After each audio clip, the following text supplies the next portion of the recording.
अवतार मेहर बाबा की जय। अवतार मेहर बाबा की जय। अब ये 20वां चैप्टर है मेहर बाबा कॉलिंग किताब से। इसका टाइटल है, शीर्षक है, अब तो जागो। तो संदेश ऐसा है जो मैं अभी पढ़ के बताता हूँ। मैं एकदम इस बात की आशा नहीं करता कि जो मैं चाहता हूँ तुम उसे एकदम समझ जाओ। मैं तो युगों से और समय समय पर तुम्हें जागृत कर तुम्हारे सीमित मनों में बीजारोपण करता रहा हूँ। जो समय आने पर तुम्हारी सावधानी और उचित देखरेख के द्वारा न केवल अंकुरित होगा बल्कि फूलेगा और फलेगा भी। उसके फूल यथार्थ ज्ञान के होंगे और उन पर अधिकार करना तुम्हारा पैदाइशी हक है। परंतु अज्ञानवश यदि तुम अपनी मनमानी ही करते हो तो तुम्हें अपनी मनमानी की तरक्की में कौन रोक सकता है? बाबा प्रश्न करते हैं। परंतु अंतो गत्वा, चाहे धीमी गति और तकलीफों से और अनेकों पुनर्जन्मों से गुजरकर वही कुछ जानोगे जिसे अभी मैं तुम्हें बतलाना चाहता हूँ। मैं तो तुम्हें भविष्य की उलझनों और विचित्र धोखों तथा स्वनिर्मित कष्टों से छुटकारा दिलाना चाहता हूँ, जो वास्तव में लक्ष्य की तुम्हारी अज्ञानता पर आधारित है। इसलिए अब तो जागो। तो ये हो गया संदेश। अभी बड़ा महत्वपूर्ण है, हम लोगों ने समझना चाहिए। बाबा ये बोल रहे कि मैं एकदम आप लोगों से अभी आशा नहीं करता हूँ कि मैं जैसा बोलता हूँ तुम अभी चालू कर दो रहना। अभी बाबा के फोल्ड में आए 1 साल भी नहीं हुआ और फिर वो जो बाबा के तो संदेश अपन देख ही रहे, दिन ब दिन देख रहे। तो एकदम वैसा जो पहले परंपराओं से धार्मिक विधि नियमों से जीवन जी रहे हैं, अपने माँ बाप के जो संस्कार और उनके जो विधि नियम करने की पद्धति है, धर्म की पालन को जो पद्धति है, जो वो करते आ रहे अपने अपने पंथों के मार्गदर्शन के अनुसार, धर्मों के अनुसार, वो एकदम छोड़ना उनको कैसा तो भी ये होता है। तो बाप अपना प्रियतम भी बड़ा कृपालु है। मैं तुमको एकदम जैसा मैं चाहता हूँ वैसा तुम अभी से करो, ऐसा मेरा कहना नहीं। मैं तो बाबा बोलते युगों युगों से ये काम कर रहा हूँ, तुम लोगों के हृदय में प्रेम का बीजारोपण कर रहा हूँ। उसने कर दिया है। अभी वो बीजारोपण जैसा जैसा समय आएगा वैसा वैसा अगर आपने उसकी देखरेख बराबर की, जैसा आपने कहा था बीज लगा दिया अपने पेड़ का आंगन में, तो नुस्खा लगाने के बाद उसको पानी देना पड़ता, खाद देना पड़ता, वो निकलने के बाद उसके आजू बाजू का घास वगैरह निकाल के उसको रखना पड़ता। वैसा उसको अगर हम उसकी देखभाल सही तरीके से करें, उसका पालन पोषण बराबर करें, तो धीरे धीरे पेड़ बनेगा। और जब पेड़ बनेगा तो उसको फल फूल भी आएगा। ये उसकी देखभाल जैसा वो करेगा वैसा वो होगा। अपने हृदय में बाबा ने वो डाल दिया है बीज। अभी हमारे पे है कि हम कैसी देखभाल करते हैं। हम उसको बगैर पानी से रखेंगे तो सूख जाएगा, बढ़ेगा नहीं। तो अगर तुम सही देखभाल करोगे तो वो अंकुरित होगा, उसको फल फूल आएंगे। अभी देखभाल सही करना बोले तो बाबा ने तो अपना काम कर दिया, हमारे हृदय में उसने बीजों का बीजारोपण कर दिया। अभी वो बीज को अंकुरित करना, अपना बाबा से प्रेम बढ़ाना अपने पे है। हम अगर उसका वो जैसा बोलता वैसा रहने की पूरी कोशिश करते हैं, वो बोलता है मेरा स्मरण करो निरंतर। अलोबाजी बोलते थे आरती बाबा का खाना है। जैसे हम दोनों समय खाना खाते हैं तो 2 समय आरती होना करना चाहिए। आलोबाजी बाबा की मंडली थी। वैसा प्रार्थना के बारे में बाबा बोला कि ये प्रार्थना कोई नित्य नियम से अगर करता है तो उसकी आध्यात्मिक उन्नति होती है। आध्यात्मिक उन्नति बहुत ही महत्व की बात है। भौतिक उन्नति तो कैसी भी हो जाएगी, अपने आप में मेहनत करोगे 1 2 का 4 करोगे पैसा आ जाएगा मगर आध्यात्मिक उन्नति बहुत बड़ी बात है। संत भी बहुत यानी उनको भी मुश्किल होती है दूसरे की आध्यात्मिक उन्नति करने की। तो ये अवतार ने ऐसी वो प्रार्थना दी है जिसका 2000 साल तक उसमें फोर्स भरा है। बाबा ने बोला जबकि बाबा ने जितने भी संदेश दिए हैं, जितने भी अपने बाबा के किताब है, उसमें एक शक्ति है भर दिया उसने, इसलिए वो इफेक्ट कर रहे हैं। दुनिया पे इफेक्ट उसका होता है। बाबा ने बोला मेरे शब्द एटम बम है, स्पिरिचुअल एटम बम है। उसके एक एक वाक्य को पढ़कर सुनकर लोग प्रेमी बन गए। क्यों? वाक्य तो एक से एक पढ़े है दुनिया में, मगर वो इसलिए के अवतार ने दिए है। और जब अवतार जब आता है तो वो जो अपने मैसेज देता है उसमें शक्ति भरता है, और वो आध्यात्मिक शक्ति ही काम करती है। बाबा ने बोला गॉड स्पीक, समझे या ना समझे तुम पढ़ो। क्यों? कि उसमें आध्यात्मिक शक्ति है। वो आप हमारी आध्यात्मिक उन्नति के लिए बहुत अच्छा है। एक बार बाबा और मंडली के लोग गुजर रहे थे। एक रास्ते में एक पेड़ के नीचे एक किसान गीता का पाठ पढ़ रहा था संस्कृत में, यानी उसको याद था और वो बोल रहा था। अभी वहाँ से बाबा की मंडली ने बाबा ने भी सुना क्या, तो बाबा की मंडली बहुत है ना, कुछ बहुत हाईली क्वालिफाइड लोग थे भाई, क्या अच्छे ज्ञानी विद्वान लोग थे, संस्कृत के कुरान के जानकार लोग थे।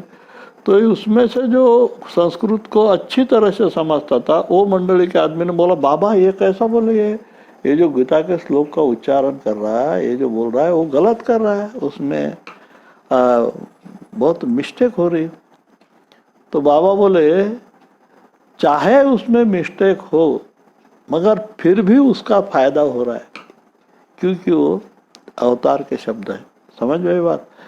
तो अपना ये था कि ये बाबा ने बोला है, वो उसको बीज को अंकुरित करना है, प्रेम को अंकुरित करना। आलोबा जी ने ये भी बोला कि 7 बजे सवेरे 7 बजे शाम को जैसा समाधि पे होती है वैसे करना चाहिए प्रार्थना। और नहीं जमता है तो आधा घंटा 15 मिनट इधर उधर हुआ तो चलता है। यानी वो मोहम्मद साहब के फॉलोअर क्या कर रहे हैं, वो समय 1 मिनट भी इधर उधर नहीं होने। तो बाबा ने बोला इन्होंने क्या हो गया कि इनका समय पे इतना वो कॉन्सेंट्रेट हो गए कि अल्लाह गाय एक तरफ, उनका सब ज़्यादा जोर रहता समय के तरफ ख्याल, यानी प्रेम जा रहा है समय को, अल्लाह को नहीं। वैसा हम लोगों में जो होता है कि नहीं भाई भगवान बोले तो फूल होना, अगरबत्ती होना, दिया होना, कुमकुम होना, हल्दी होना, अक्षत होना, चंदन होना, तभी तो भगवान की पूजा होंगी ना। तो ये जो हमारी सोच है जिसको कर्मकांड भी बोलते हैं, विधि पूर्वक होना चाहिए। भगवान की पूजा, नहाना चाहिए, सोड़ा पहनना चाहिए, ऐसा होना चाहिए। इसमें क्या होता है, इसमें वो इसलिए बाबा ने कर्मकांड और उत्सव बोले ढाकते हैं मुझे, और विशुद्ध प्रेम उजागर करता है। हमारा ख्याल पूरा उसमें जो पूजा पाठ करने वाले का उसके ऊपर रहता है, और जो भगवान को वो पूजता है, जो उसका पूज्य देवता रहता वो सेकेंडरी हो जाता है। गणपति, राम, क्या शंकर जी, ये एक तरफ गिर जाते, और जबकि उन पे प्रेम करना चाहिए वो अलग हो जाते और ये आगे आ जाते। तो फिर अंकुरित अगर हमको करना है, जो बीज अपने प्रेम अपने हृदय में बाबा ने डाला है, तो उसको अंकुरित करना तो ये सोचना पड़ेगा हम काय के ऊपर ख्याल कर रहे हैं। हम बाबा की प्रार्थना के शब्दों पे ख्याल करते कि नहीं? अगर हम शब्दों पे ख्याल करके बाबा की प्रार्थना कर रहे हैं तो समझ जाना हम अंकुरित कर रहे हैं। और जो हम पश्चाताप प्रार्थना बोलते हैं उसमें एक एक शब्द एक एक वाक्य पे ख्याल करना चाहिए। और बाबा बोलते कि उस जिसको पश्चाताप कर रहे हम, जो हम नहीं करना चाहिए, तो उसको ख्याल करो कि चलो आज तक तो किया, अभी आज के दिन में गलती हो गई, कल कम से कम ये नहीं करेंगे, किसकी निंदा नहीं करेंगे, झूठ नहीं बोलेंगे क्या। तो वो हम जब ख्याल करोगे शब्द पे और वैसा प्रार्थना करोगे तो बाबा को प्रार्थना जाएगी दिल से। दूसरी बात, हम बाबा के फोटो समझ के फोटो के सामने प्रार्थना करते हैं तो भी अपनी हवा में चले जाएगी प्रार्थना आरती। बाबा ने जो बोला, जब तुम मेरी मूर्ति को मूर्ति समझते हो या मेरे फोटो को फोटो समझते हो तो उसमें कोई जान नहीं तुम्हारे प्रार्थना में। तुम ये समझो कि फोटो नहीं भाई, बाबा उपस्थित है, तो वो दिल से प्रार्थना होगी। और जब बाबा उपस्थित है तो उससे पश्चाताप भी जो करेंगे हम, वो दिल से होगा। और जो पहली प्रभु प्रार्थना जिसको परवरदिगार प्रार्थना बोलते, जो साईं बाबा ने बाबा को बोला परवरदिगार, तो उसकी यह ऐसा है जो परवरदिगार प्रार्थना में कितनी एक एक शब्द उसकी क्या है उसका वर्णन है। अवतार कैसा होता है, वैसा तो अवतार बुद्धि के परे है, संत उनको नहीं समझ सकते तो हम क्या समझेंगे। मगर फिर भी अगर बुद्धि में उसको एक्सप्लेन किया जाए तो ऐसा है जैसा परवरदिगार प्रार्थना में है। सबका पालनहार है, सबका रक्षण करने वाला है, सब में व्याप्त है, सबके दिलों और हृदय को जानने वाला, क्या क्या नहीं है, बहुत है। तो वो ऐसा भाव आने को ना भाई प्रार्थना करते समय, तो प्रार्थना बाबा को चले जाएंगे। ऐसा अगर हम करते हैं तो क्या हो जाएगा, वो अंकुरित हो रहा है बीज जो बाबा ने हमारे हृदय में डाला है वो अंकुरित हो रहा है। नहीं तो क्या, अरे प्रार्थना करे वो परवरदिगार सबके राखना, सबकी रक्षा करने वाले, तुम्हारा आदि नहीं, तुम्हारा आदि नहीं, वो तो धाड़ कर दिए कि देखो हमको प्रार्थना आती है, सब फूल हार डाल दिया उसके मुंह पे, उसका मुंह भी नहीं दिख रहा है, हार डालना पड़ता। अरे ये कैसा क्या है, अगरबत्ती लगा दिए उसके आंख को, ऑलआउट को टच हो रही, अरे ये कैसा हो रहा है, ये कर्म कांड हो रहा है। ये ऐसी आर्थना और प्रार्थना आरती प्रार्थना हम अगर करते तो बीज को अंकुरित नहीं कर रहे, पानी नहीं डाल रहे, तो पेड़ नहीं उगेगा, मुरझा जाएगा। उसने तो अपना काम किया। तो यह है, उसको तुम बड़ी सावधानी से उचित देखरेख द्वारा न केवल अंकुरित होगा बल्कि फूलेगा और फलेगा। सोच समझ के बड़े प्रेम से बाबा से प्रेम करोगे तो फिर धीरे धीरे तुम में प्रेम आ सकेगा।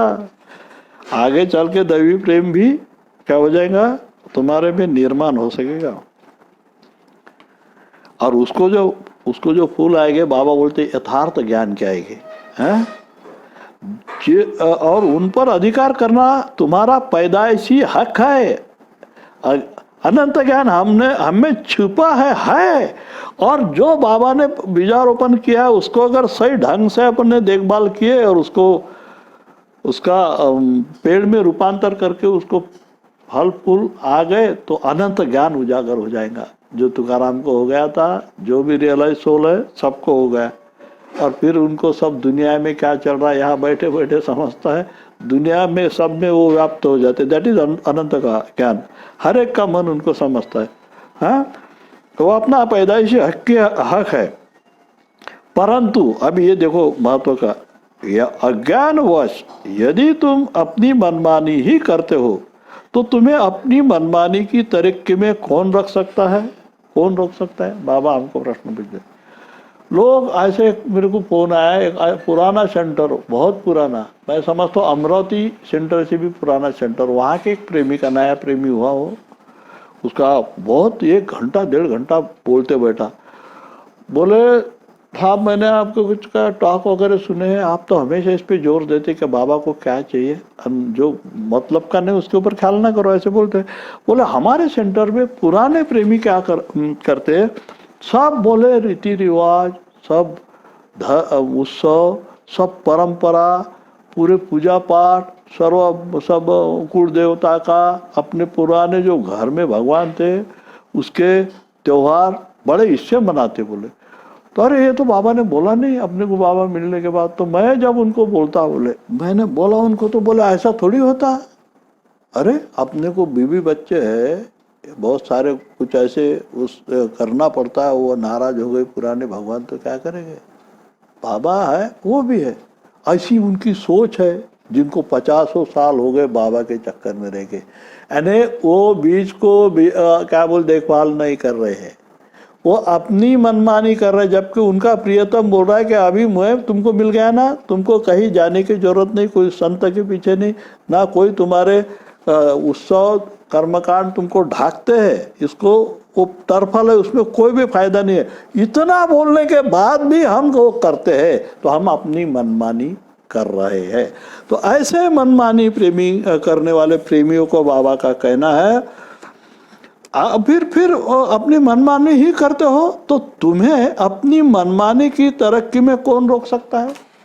करते रहो भाई, मैंने तो बोल दिया, तुम कौन रोकता है तुमको थोड़ी। अभी वो नया प्रेमी परेशान है, 1-1.5 घंटा मेरे से बोला, उसको उसने हुड़का दिया, जबकि नया आया। अरे बोले नहीं ऐसा थोड़ी होता ना, पुराने कुलदेव का तो करना ही पड़ता भाई, नहीं तो नाराज हो जाएगा।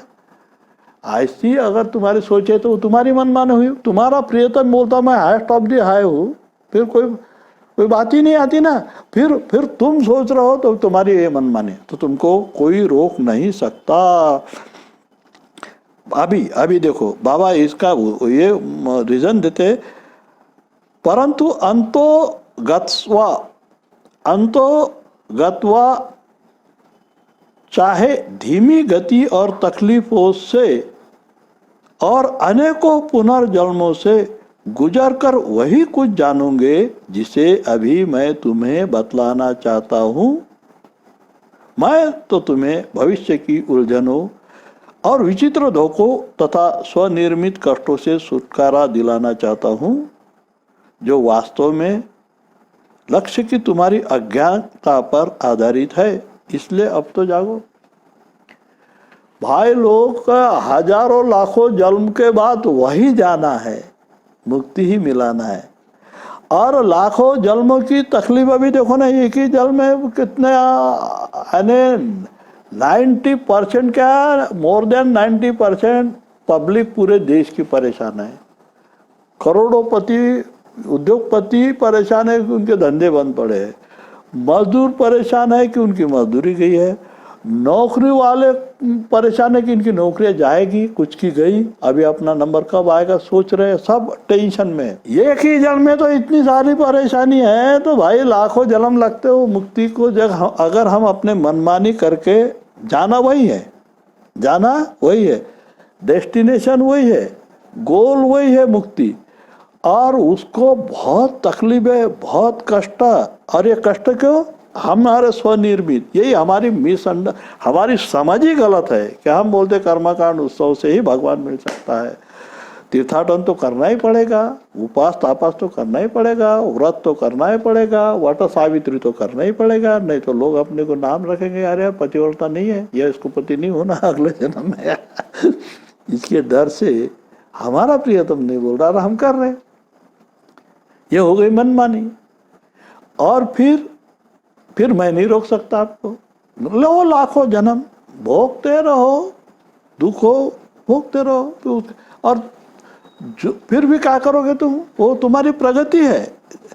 चाहे वो गलत तरीके से है, चाहे बहुत लंबी है, युगों लग जाएगा तुमको, मगर डेस्टिनेशन गोल वही है। गोल कौन सा है कि तुमको मुक्त होना है, एक दिन जानना है कि तुम भगवान है। अरे इतनी तकलीफ करके जो बात होना ही है, तो मैं तुमको अभी दे रहा हूँ। बाबा क्या बोलते हैं, अभी दे रहा हूँ। सिर्फ मेरी वही कंडीशन है, जो बीजारोपण सही तरीके से करो, बोले तो क्या, मैं जैसा बोलता हूँ ऐसा रहो, बस सिंपल है। जैसा मैं कहता हूँ ऐसा जिंदगी जियो। फिर बाबा को नहीं पसंद कर्मकांड उत्सव, हमने तो कब से छोड़ दिए। बाबा प्रेमी होने के 2 साल में ही सब चाले फुली मार दिया। अभी ये कितना है, 8 सावित्री कितना महत्व का स्थान है, त्यौहार है, स्पेशली लेडीज के लिए। वही पूछो बोला तुम्हारे काकू को और तुम्हारी भाभी को भी पूछो कि गए थे क्या वर्ल्ड को मारने को, चक्कर मारने को गए थे क्या, पूछो ना। आज से नहीं, जब से प्रेमी बने बस बड़े मुश्किल से 2-3 साल इसने किया। 2-3 साल मैंने दिवाली मनाए, वो भी मैंने एक टॉक में बताया भी कैसा क्या। बाद में साहब हमको याद भी नहीं आता कब आ बाबा को मालूम है, पता भी नहीं कि कब कौन से सन कब आ रहा है कब जा रहा है। कर्मकांड दिख रहा है कि हमारे ये कुछ अभी तो वो प्रेम से, देखो प्रेम से जो भी करो कर्मकांड नहीं है, प्रेम से जो भी करो कर्मकांड नहीं। करना पड़ता है इसलिए जाकर करते हैं तो कर्मकांड है। नहीं भाई भगवान है, बाबा भगवान को तो अगरबत्ती लगाना पड़ेगा, वो इसलिए लगा रहे तो हो गया कर्मकांड। अगर तुम्हारा ये थिंकिंग है कि बाबा को सुगंध आना चाहिए, बाबा तो विराजमान है फोटो में, उसको सुगंध आना चाहिए, वो हिसाब से तुम लगाते हो तो कर्मकांड नहीं है, प्रेम है। मेरा बाबा अंधेरे में नहीं रहने को ना, रात में उसको दिया लगाते हो तो प्रेम है। नहीं भाई मेरी माँ मेरी दादी भी लगाती थी दिया इसलिए मैं लगा रही हूँ, तो ये कर्मकांड हो गया। तो ये कर्मकांड करते रहोगे। बाबा बोलते हैं कि मत भागो संतों के देवी देवताओं के पीछे, तू भाग रहे हो तो अपनी मनमानी करो, तुमको वो भी तुम्हारी प्रोग्रेस है, मैं क्यों रोकूं, तुम करते रहो। लो लाखों जन्म, लो लाखों जन्म के दुख लो भोगो, क्या बस तो बाबा ने तो हाईएस्ट ऑफ द हाईवे बोले तो तुम छोड़ दो, छोड़ क्यों नहीं देते मुझे। बाबा ने ये बोला कि तुम्हारे दिल से अगर चलना है तो सबसे बेस्ट है कि मुझे छोड़ दो, नहीं तो हिपोक्रेसी होंगी, हास्यास्पद होगा। बाबा ने बोला तुम्हारे मन से भी कर रहे हो और बाबा भी कर रहे हो, हम बाबा प्रेमी है मेरे जैसे बैच भी लगा रहे हो, तो ये तो एक प्रकार का पाखंड होगा, हास्यास्पद है। बाबा ने बोला हाईएस्ट ऑफ द हाईवे पढ़ो, तो वो बेहतर है कि तुम तुम्हारे दिल से रहो, वो भी तुम्हारी प्रोग्रेशन। उसका रीज़न भी बता दिया बाबा ने कि उसमें तकलीफ बहुत है, बहुत तकलीफ है, जो तकलीफ के बाद मिलना है बाबा बोलते मैं अभी दे रहा हूँ, तो ख्याल करो। अवतार मेहर बाबा की जय।